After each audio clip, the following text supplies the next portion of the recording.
I've been telling you for a while, Ron DeSantis is dangerous. And part of what makes him dangerous is that he has a lot of the same terrible authoritarian instincts of Donald Trump, but he is more able to potentially get things done and less cartoonishly unhinged.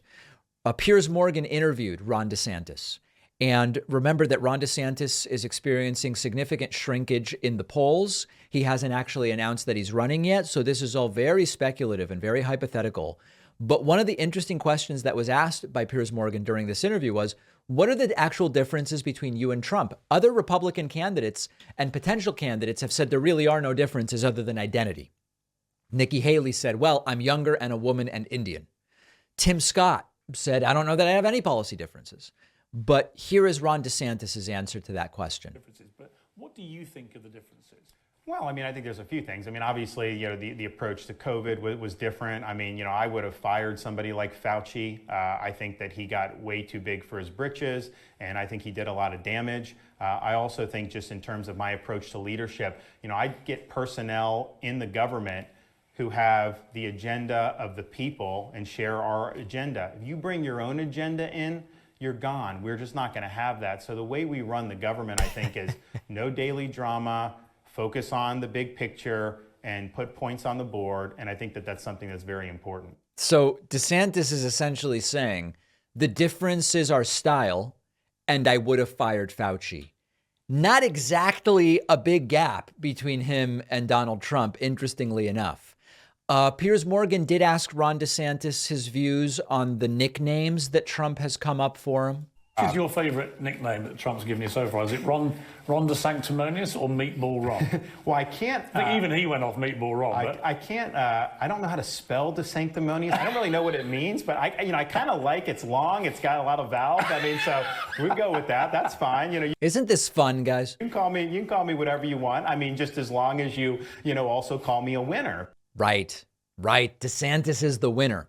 Asked whether he believes if he were to run. I want to do Putin next. The topic of Vladimir Putin came up, and this is very interesting. What's your view of Putin?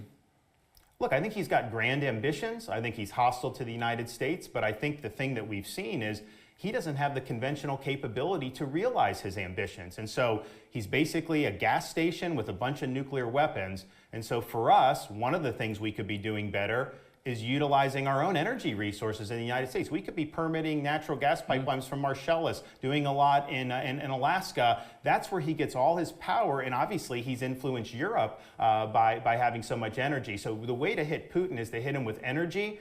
But I do think you look back, all the defense analysts and me in the past, we overestimated his conventional capability. This has been a huge blunder for him, huge costs.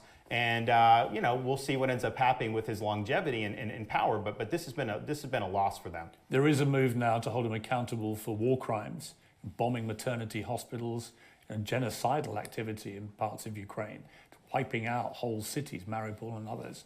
Would you support that?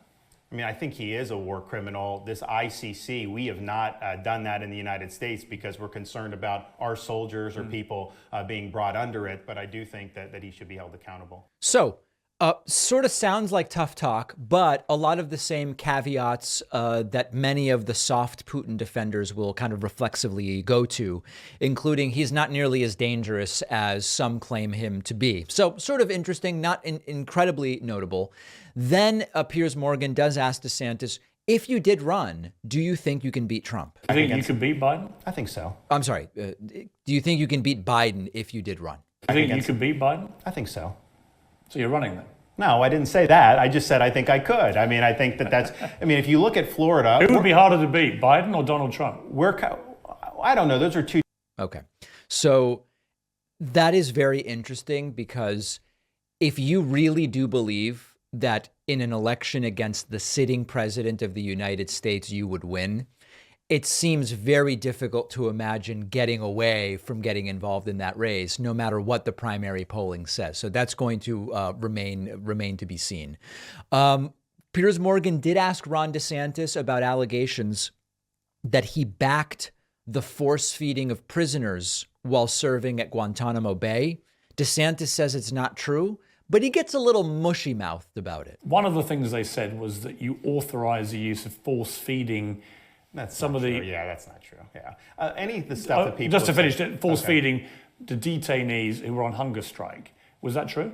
So I was a junior officer. I didn't have authority to authorize anything. There may have been a commander that would have done feeding if someone was going to die, but that was not something that I would have even had authority to do. So that's wrong. Yeah, absolutely.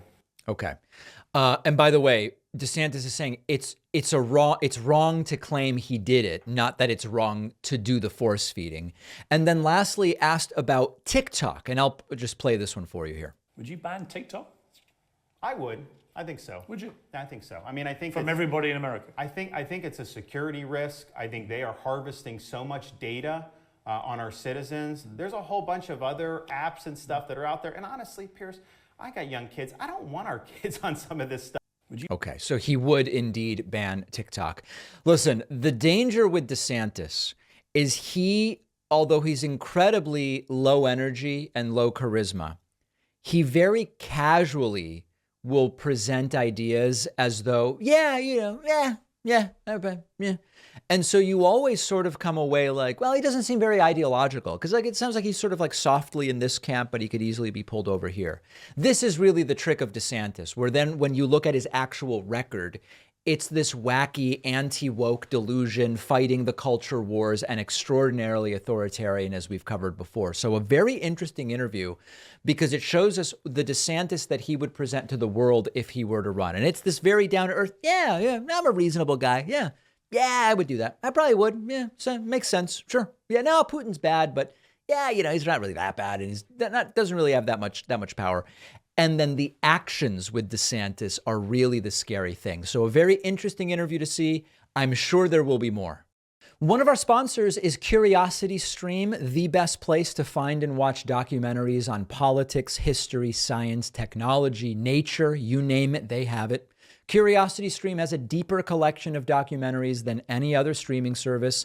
They add new titles every week, including exclusive award-winning films and shows you can't watch anywhere else. I just watched Ancient Engineering. Fascinating insights into how stuff was built before modern technology and the Industrial Revolution. You can watch CuriosityStream on all of your devices, phone, desktop, game console, smart TV. I'm always finding great documentaries on CuriosityStream that I can't find on any other platforms. It's really the only place to go for documentaries. And they have a special deal for my audience. You can get CuriosityStream for 25% off. Just go to curiositystream.com/Pacman and use the code Pacman. The link is down below.